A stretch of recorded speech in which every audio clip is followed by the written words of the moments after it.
Frankenstein by Mary Shelley. Letter 1 to Mrs. Saville, England, St. Petersburg, December 11th, 17.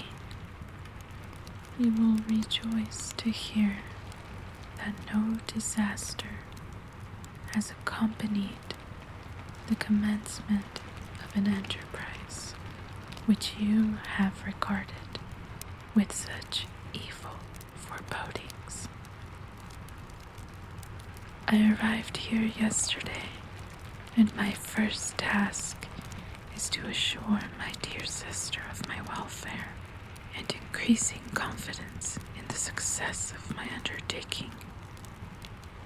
I am already far north of London, and as I walk in the streets of Petersburg, I feel a cold northern breeze play upon my cheeks, which braces my nerves and fills me with delight.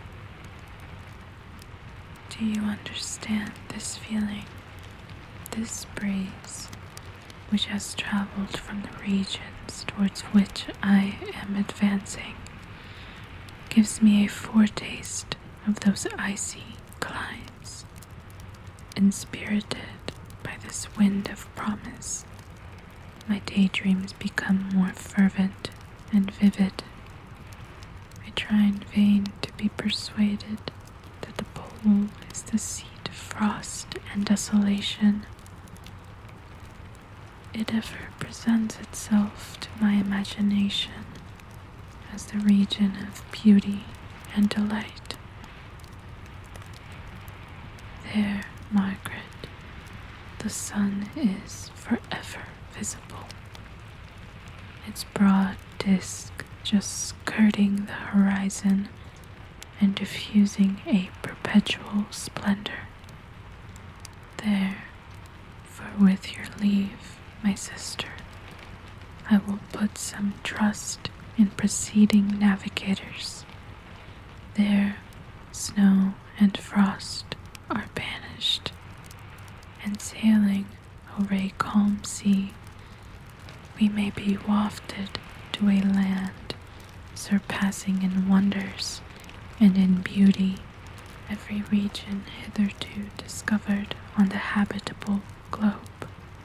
Its productions and features may be without example, as the phenomena of the heavenly bodies undoubtedly are in those undiscovered solitudes. What may not be expected in a country of eternal light, I may there discover the wondrous power which attracts the needle and may regulate 1,000 celestial observations that require only this voyage to render their seeming eccentricities consistent forever. I shall satiate my ardent curiosity with the sight of a part of the world never before visited, and may dread a land never before imprinted by the foot of man. These are my enticements, and they are sufficient to conquer all fear of danger or death, and to induce me to commence this laborious voyage with the joy a child feels when he embarks in a little boat with his holiday mates on an expedition of discovery up his native river. But supposing all these conjectures to be false, you cannot contest the inestimable benefit which I shall confer on all mankind to the last generation by discovering a passage near the pole to those countries, to reach which at present so many months are requisite, or by ascertaining the secret of the magnet, which, if at all possible, can only be effected by an undertaking such as mine. These reflections have dispelled the agitation with which I began my letter.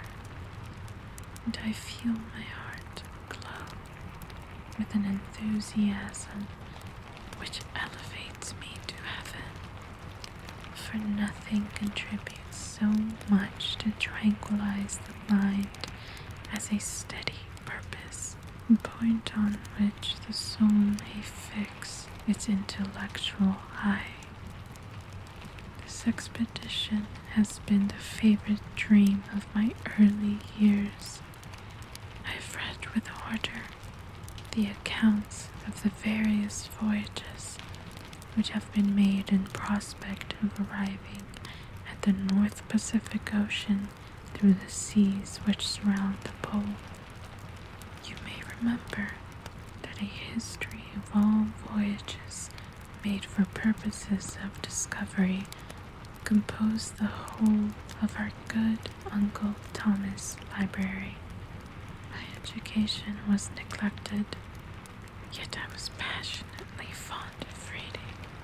These volumes were my study day and night, and my familiarity with them increased that regret which I had felt as a child on learning that my father's dying injunction has forbidden my uncle to allow me to embark in a seafaring life. These visions faded when I perused for the first time those poets whose effusions entranced my soul and lifted it to heaven. I also became a poet, and for 1 year lived in a paradise of my own creation. I imagined that I also might obtain a niche in the temple where the names of Homer and Shakespeare are consecrated. You are well acquainted with my failure, and how heavily I bore disappointment. But just at that time, I inherited the fortune of my cousin, and my thoughts were turned into the channel of their earlier bent. 6 years have passed since I resolved on my present undertaking. I can even now remember the hour from which I dedicated myself to this great enterprise.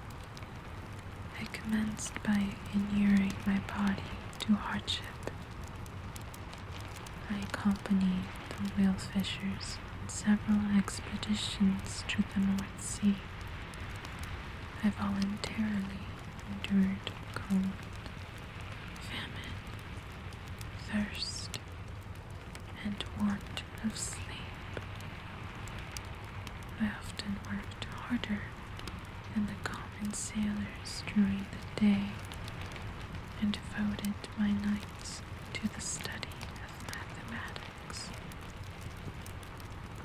The theory of medicine and those branches of physical science from which a naval adventurer might derive the greatest practical advantage. Twice I actually hired myself as an undermate in a Greenland whaler, and acquitted myself to admiration. I must own I felt a little proud when my captain offered me the second dignity in the vessel, and entreated me to remain with the greatest earnestness. So valuable did he consider my services. And now, dear Margaret, do I not deserve to accomplish some great purpose? My life might have been passed in ease and luxury, but I preferred glory to every enticement that wealth placed in my path. Oh, that some encouraging voice would answer in the affirmative. My courage and my resolution is firm. but my hopes fluctuate, and my spirits are often depressed. I'm about to proceed on a long and difficult voyage, the emergencies of which will demand all my fortitude. I am required not only to raise the spirits of others, but sometimes to sustain my own when theirs are failing. This is the most favorable period for traveling in Russia. They fly quickly over the snow in their sledges. The motion is pleasant, and in my opinion, far more agreeable than that of an English stagecoach. The cold is not excessive if you are wrapped in furs, a dress which I have already adopted, for there is a great difference between walking the deck and remaining seated motionless for hours, when no exercise prevents the blood from actually freezing in your veins. I have no ambition to lose my life on the post road between St. Petersburg and Archangel. I shall depart for the latter town in a fortnight or 3 weeks, and my intention is to hire a ship there, which can easily be done by paying the insurance for the owner, and to engage as many sailors as I think necessary among those who are accustomed to the whale fishing. I do not intend to sail until the month of June. And when shall I return? Dear sister, how can I answer this question? If I succeed, many, many months, perhaps years, will pass before you and I may meet. If I fail, you will see me again soon, or never. Farewell, my dear, excellent Margaret. Heaven shower down blessings on you, and save me, that I may again and again testify my gratitude for all your love and kindness. Your affectionate brother, R. Walton. Letter 2 to Mrs. Saville, England. Archangel, 28th March.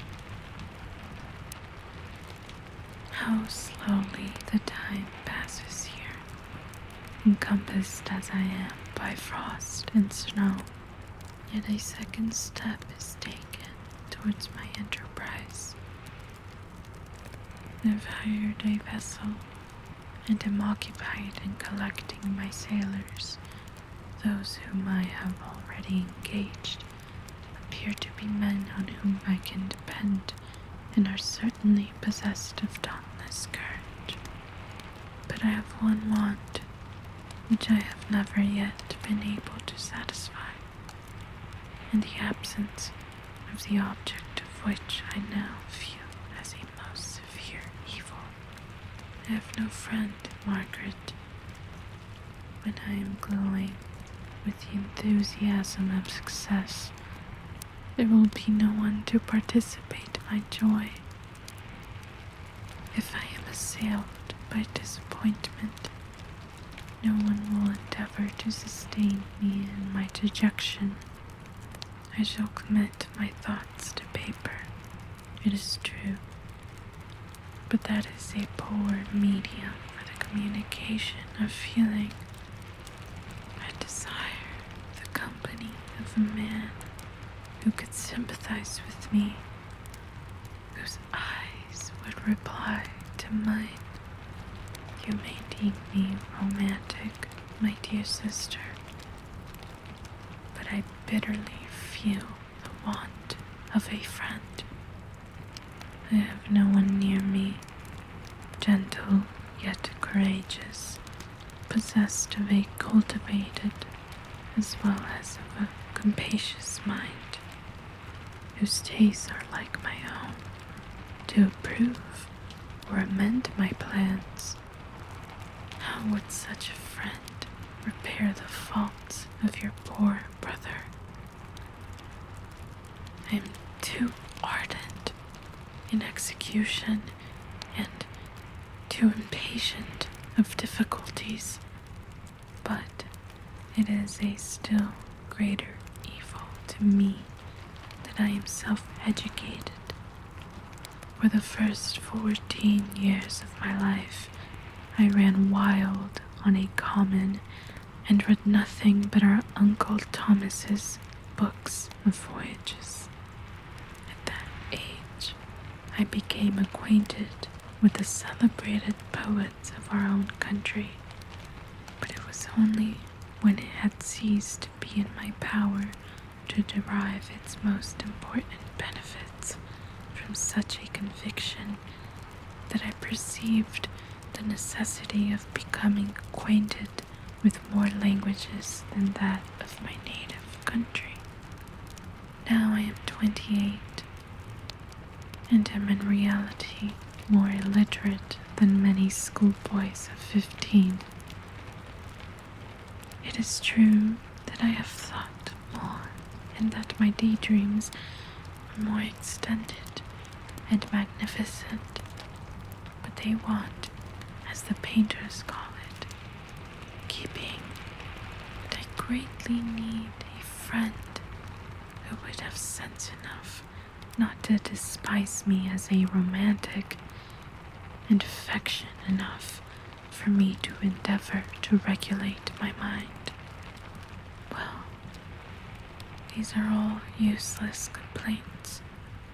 I shall certainly find no friend on the wide ocean, nor even here in Archangel, among merchants and seamen. Yet some feelings, unallied to the dross of human nature, beat even these rugged bosoms. My lieutenant, for instance, is a man of wonderful courage and enterprise. He is madly desirous of glory, or rather, to word my phrase more characteristically, of advancement in his profession.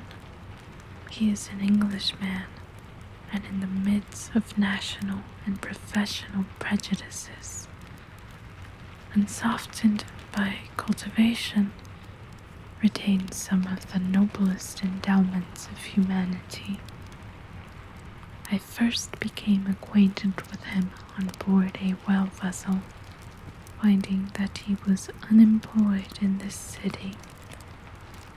I easily engaged him to assist in my enterprise. The master is a person of an excellent disposition, and is remarkable in the ship for his gentleness and the mildness of his discipline. This circumstance, added to his well-known integrity and dauntless courage, made me very desirous to engage him. A youth passed in solitude, my best years spent under your gentle and feminine fosterage, has so refined the groundwork of my character that I cannot overcome an intense distaste for the usual brutality exercised on board the ship. I have never believed it to be necessary, and when I heard of a mariner equally noted for his kindliness of heart and respect and obedience paid to him by his crew, I felt myself particularly fortunate in being able to secure his services. I heard of him first in a rather romantic manner from a lady who owns to him the happiness of her life. This, briefly, is his story, Some years ago, he loved a young Russian lady of moderate fortune, and having amassed a considerable sum in prize money, the father of the girl consented to the match.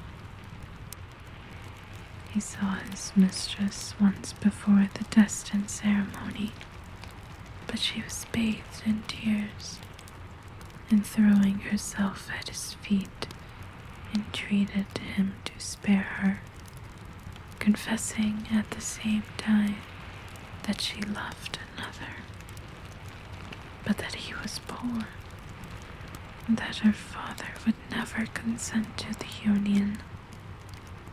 My generous friend reassured the suppliant, and on being informed of the name of her lover, instantly abandoned his pursuit.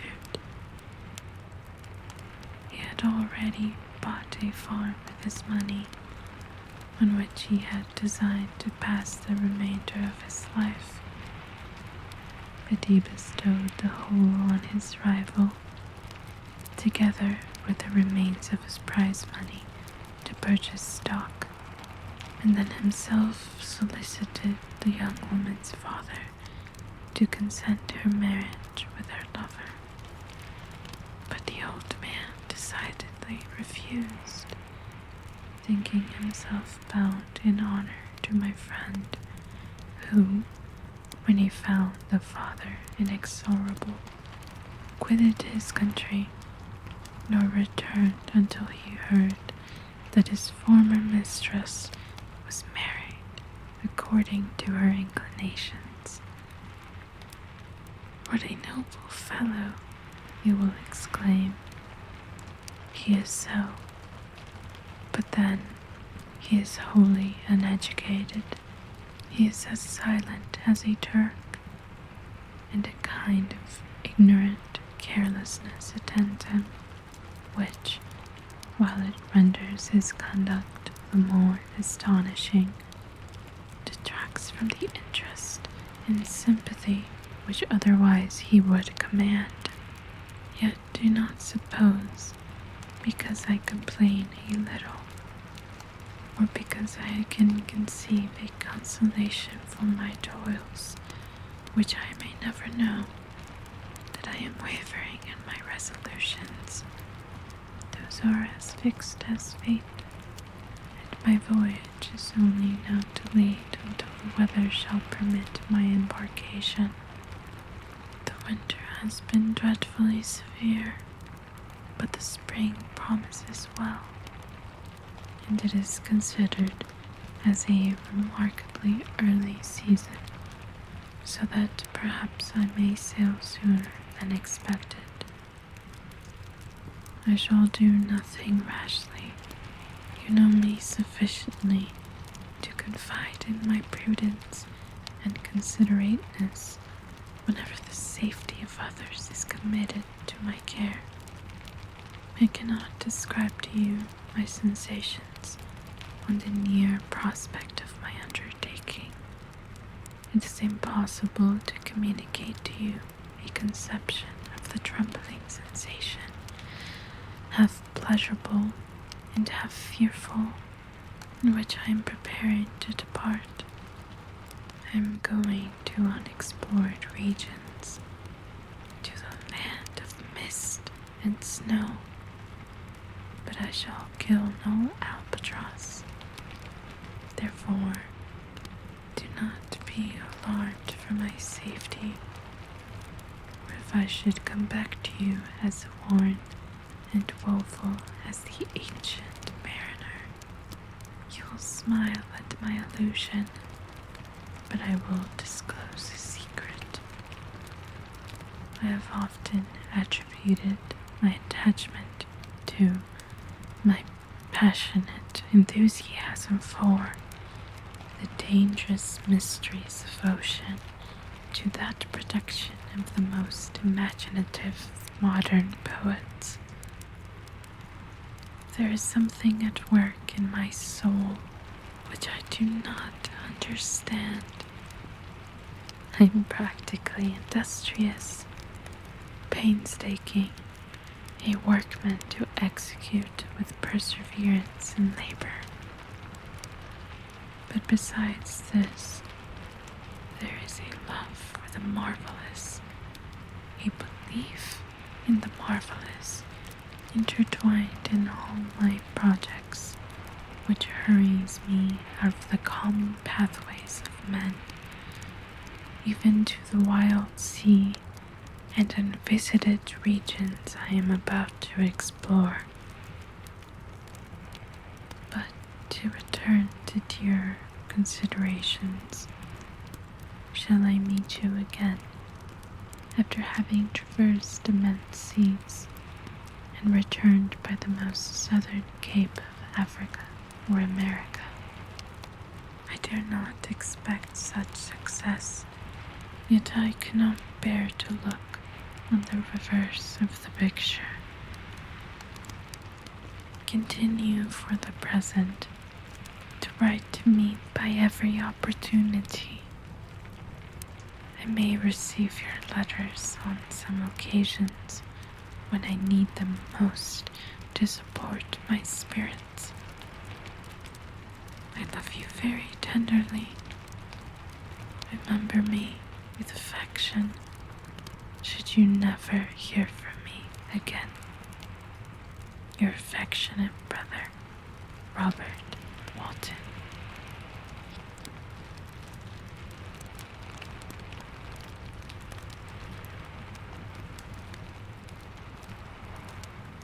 Letter 3 to Mrs. Seville, England, July 7th, 17.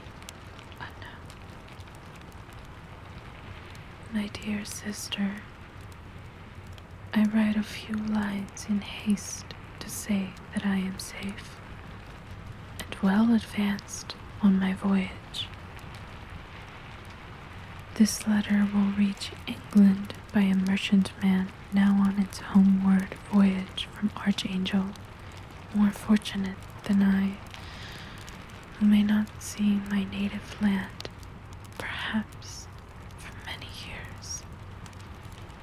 I am, however, in good spirits. My men are bold and apparently firm of purpose, nor do the floating sheets of ice that continually pass us, indicating the dangers of the region towards which we are advancing, appear to dismay them. We have already reached a very high latitude, but it is the height of summer, and although not so warm as in England, the southern gales, which blow us speedily towards those shores which I so ardently desire to attain, breathe a degree of renovating warmth which I had not expected. No incidents have hitherto befallen us that would make a figure in a letter. One or two stiff gales and the springing of a leak are accidents which experienced navigators scarcely remember to record, and I shall be well content if nothing worse happens to us during our voyage. Adieu, my dear Margaret.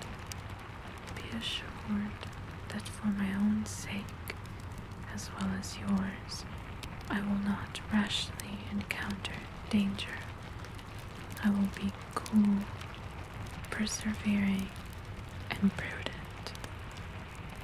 But success shall crown my endeavors. Wherefore not?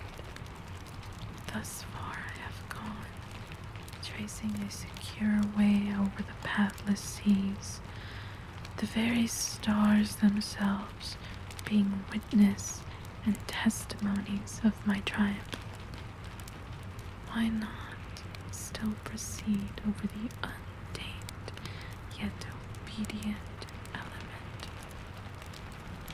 What can stop the determined heart and resolved will of man? My swelling heart involuntarily pours I must finish. Heaven bless my beloved sister, R.W. Letter 4 to Mrs. Seville, England, August 5th, 17, unknown. So strange an accident has happened to us that I cannot forbear recording it, although it is very probable that you will see me before these papers can come into your possession. Last Monday, July 31st, we were nearly surrounded by ice, which closed in the ship on all sides, scarcely leaving her the sea room in which she floated. Our situation was somewhat dangerous, especially as we were compassed round by a very thick fog. We accordingly lay to, hoping that some change would take place in the atmosphere and weather. About 2 o'clock, the mist cleared away, and we beheld, stretched out in every direction, vast and irregular plains of ice, which seemed to have no end. Some of my comrades groaned, and my own mind began to grow watchful with anxious thoughts, when a strange sight suddenly attracted our attention and diverted our solicitude from our own situation. We perceived a low carriage fixed on a sledge and drawn by dogs pass on towards the north at the distance of half a mile. A being which had the shape of a man, but apparently of gigantic stature, sat in the sledge and guided the dogs. We watched the rapid progress of the traveler with our telescopes until he was lost among the distant inequalities of the ice. This appearance excited our unqualified wonder. We were, as we believed, many hundred miles from any land, but this apparition seemed to denote that it was not, in reality, so distant as we had supposed. Shut in, however, by ice, it was impossible to follow his track, which we had observed with the greatest attention. About 2 hours after this occurrence, we heard the ground sea, and before night the ice broke and freed our ship. We, however, lay until the morning, fearing to encounter in the dark those large, loose masses which float about after the breaking of the ice. I profited of this time to rest for a few hours. In the morning, however, as soon as it was light, I went upon deck and found all the sailors busy on one side of the vessel, apparently talking to someone in the sea. It was in fact a sledge, like that we had seen before, which had drifted towards us in the night on a large fragment of ice. Only one dog remained alive, but there was a human being within it, whom the sailors were persuading to enter the vessel. He was not, as the other travelers seemed to be, a savage inhabitant of some undiscovered island, but a European. When I appeared on deck, the master said, "Here is our captain, and he will not allow you to perish on the open sea." On perceiving me, the stranger addressed me in English, although with a foreign accent. "Before I come aboard your vessel," said he, "will you have the kindness to inform me whither you are bound?" You may conceive my astonishment on hearing such a question addressed to me from a man on the brink of destruction, and to whom I should have supposed that my vessel would have been a resource which he would not have exchanged for the most precious wealth the earth can afford. I replied, however, that we were on a voyage of discovery towards the North Pole. Upon hearing this, he appeared satisfied and consented to come on board. Good God, Margaret, if you had seen the man who thus capitulated for his safety, your surprise would have been boundless. His limbs were nearly frozen, and his body dreadfully emaciated by fatigue and suffering. I never saw a man in so wretched a condition. We attempted to carry him into the cabin, but as soon as he had quitted the fresh air, he fainted. We accordingly brought him back to the deck and restored him to animation by rubbing him with brandy and forcing him to swallow a small quantity. As soon as he showed signs of life, we wrapped him up in blankets and placed him near the chimney of the kitchen stove. By slow degrees he recovered and ate a little soup, which restored him wonderfully. 2 days passed in this manner before he was able to speak, and I often feared that his sufferings had deprived him of understanding. When he had in some measure recovered, I removed him to my own cabin and attended on him as much as my duty would permit. I never saw a more interesting creature.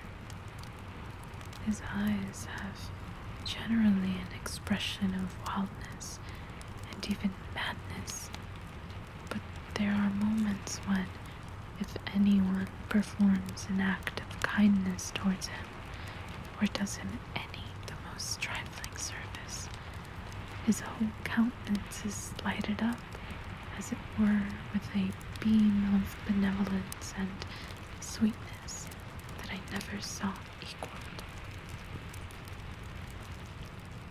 But he is generally melancholy and despairing, and sometimes he gnashes his teeth, as if impatient of the weight of woes that oppresses him.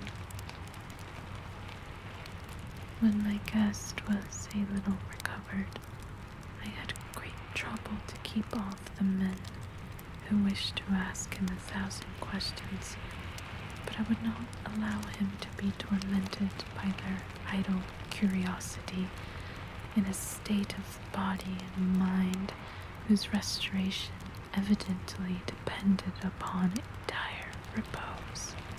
Once, however, the lieutenant asked why he had come so far upon the ice in so strange a vehicle. His countenance instantly assumed an aspect of the deepest gloom, and he replied, "To seek one who fled me." "And did the man whom you pursued travel in the same fashion?" "Yes." "Then I fancy we have seen him, for the day before we picked you up, we saw some dogs drawing a sledge with a man in it across the ice." This aroused the stranger's attention, and he asked a multitude of questions concerning the route which the demon, as he called him, had pursued. Soon after, when he was alone with me, he said, "I have doubtless excited your curiosity as well as that of these good people, but you are too considerate making inquiries. Certainly, it would indeed be very impertinent and inhuman in me to trouble you with any inquisitiveness of mine. And yet, you rescued me from a strange and perilous situation. You have benevolently restored me to life. Soon after this, he inquired if I thought that the breaking up of the ice had destroyed the other sledge. I replied that I could not answer with any degree of certainty, for the ice had not broken until near midnight, and the traveler might have arrived at a place of safety before that time, but of this I could not judge. From this time, a new spirit animated the decaying frame of the stranger. He manifested the greatest eagerness to be upon deck, to watch for the sledge which had before appeared. But I have persuaded him to remain in the cabin, for he is far too weak to sustain the rawness of the atmosphere. I have promised that someone should watch for him and give him instant notice if any new object should appear in sight. Such is my journal of what relates to this strange occurrence up to the present day.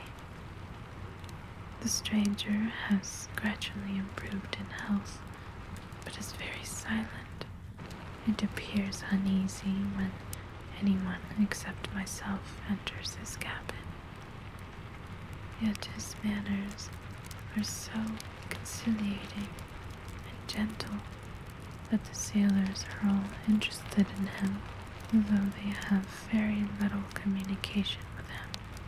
For my own part, I begin to love him as a brother, and his constant and deep grief fills me with sympathy and compassion. He must have been a noble creature in his better days, being even now in wreck, so attractive and amiable. I said in one of my letters, my dear Margaret, that I should find no friend on the wide ocean.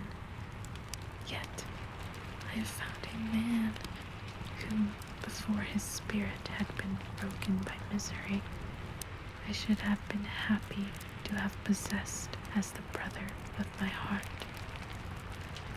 I shall continue my journal concerning the stranger at intervals, should I have any fresh incidents to record. August 13, 17. My affection for my guest increases every day. It excites at once my admiration and my pity to an astonishing degree. How can I see so noble a creature destroyed by misery without feeling the most poignant grief? He is so gentle, yet so wise. His mind is so cultivated, and when he speaks, although his words are cooled with the choicest art, yet they flow with rapidity and unparalleled eloquence. He is now much recovered from his illness, and is continually on the deck, apparently watching for the sledge that preceded his own. Yet, although unhappy, he is not so utterly occupied by his own misery, but that he interests himself deeply in the projects of others. He has frequently conversed with me on mine, which I have communicated to him without disguise. He entered attentively into all my arguments in favor of my eventual success, into every minute detailed the measures I had taken to secure it. I was led by sympathy, which he evinced to use the language of my heart, to give utterance to the burning ardor of my soul, and to say, with all the fervor that warmed me, how gladly I would sacrifice my fortune, my existence, my every hope, when man's life or death were but a small price to pay for the acquirement of the knowledge which I sought, for the dominion I should acquire and transmit over the elemental foes of our race. As I spoke, a dark gloom spread over my listener's countenance. At first, I perceived that he tried to suppress his emotion. He placed his hand before his eyes, and my voice quivered and failed me as I beheld tears trickle fast from between his fingers. A groan burst from his heaving breast. I paused. At length he spoke in broken accents. Unhappy man, do you share my madness? Have you drunk also of the intoxicating draught? Hear me, let me reveal my tale, and you will dash the cup from your lips. Such words, you may imagine, strongly excited my curiosity, but the paroxysm of grief that had seized the stranger overcame his weakened powers. Many hours of repose and tranquil conversation were necessary to restore his composure. Having conquered the violence of his feelings, he appeared to despise himself for being the slave of passion, and quelling the dark tyranny of despair, he led me again to converse concerning myself personally. He asked me the history of my earlier years. The tale was quickly told, but it awakened various trains of reflection. I spoke of my desires of finding a friend, of my thirst for a more intimate sympathy with a fellow mind that had ever fallen to my lot, and expressed my conviction that a man could boast of little happiness who did not enjoy this blessing. I agree with you, replied the stranger.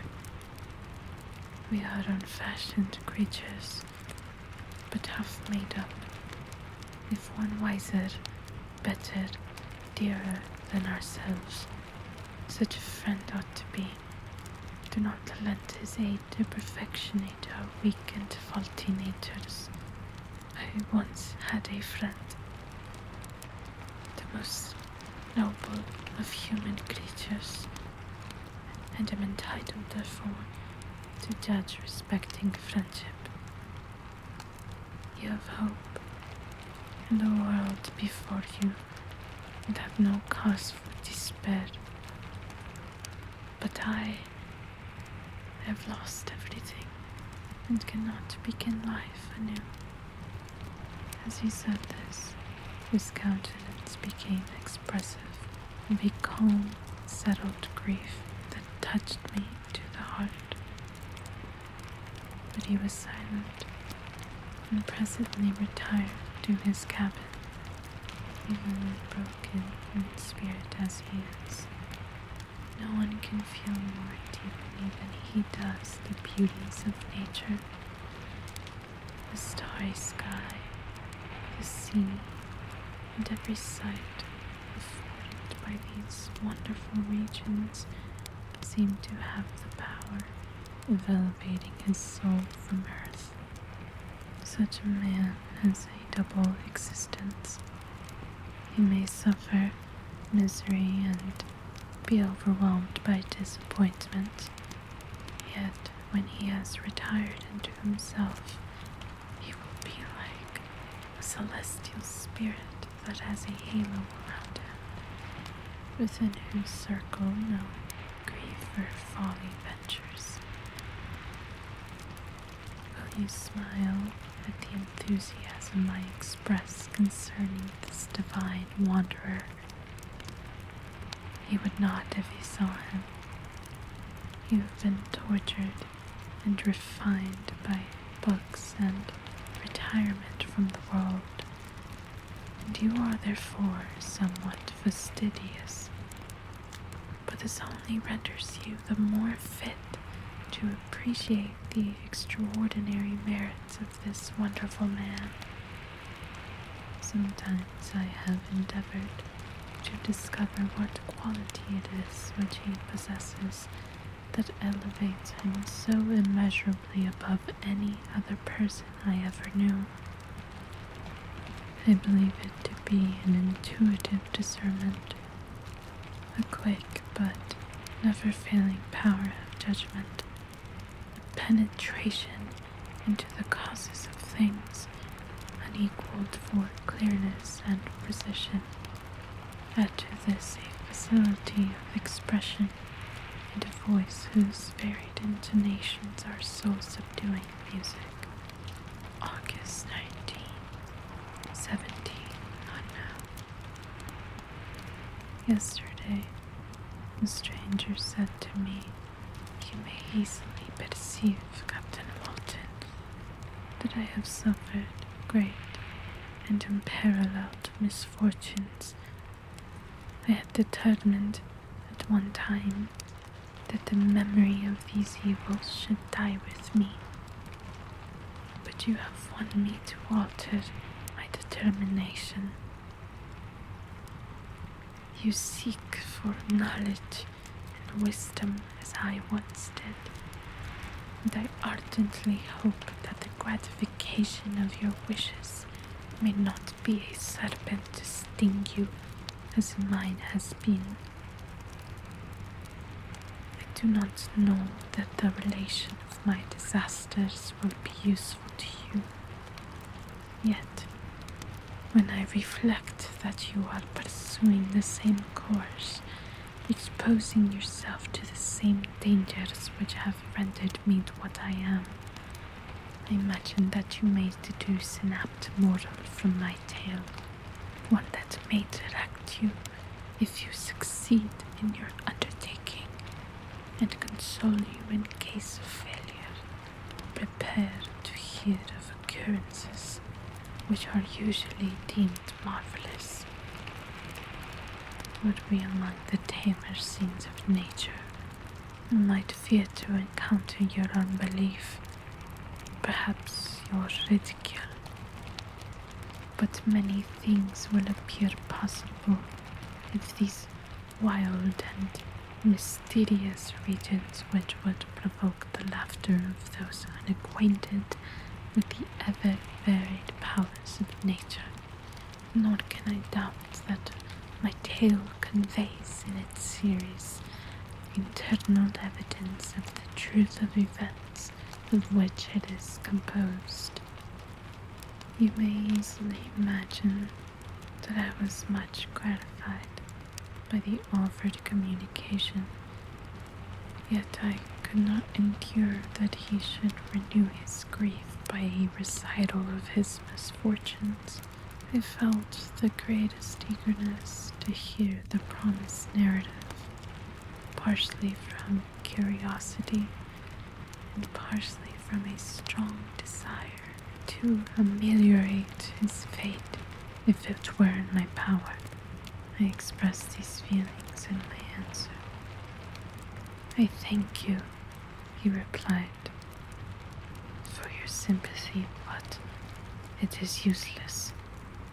My fate is nearly fulfilled.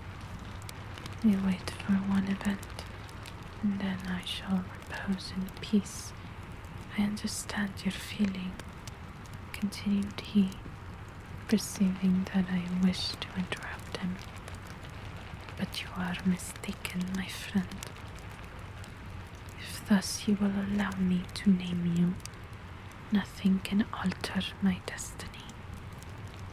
Listen to my history, and you will perceive how irrevocably it is determined. He then told me that he would commence his narrative the next day when I should be at leisure. This promise drew from me the warmest thanks. I have resolved every night, when I am not imperatively occupied by my duties, to record as nearly as possible in his own words what he has related during the day. If I should be engaged, I will at least make notes. This manuscript will doubtless afford you the greatest pleasure, but to me, who know him, and who hear it from his own lips, with what interest and sympathy shall I read it some future day? Even now, as I commence my task, his full-toned voice swells in my ears. His lustrous eyes dwell on me with all their melancholy sweetness. I see his thin hand raised in animation, while the lineaments of his face are irradiated by the soul within. Strange and harrowing must be his story. Frightful the storm which embraced the gallant vessel on its course and directed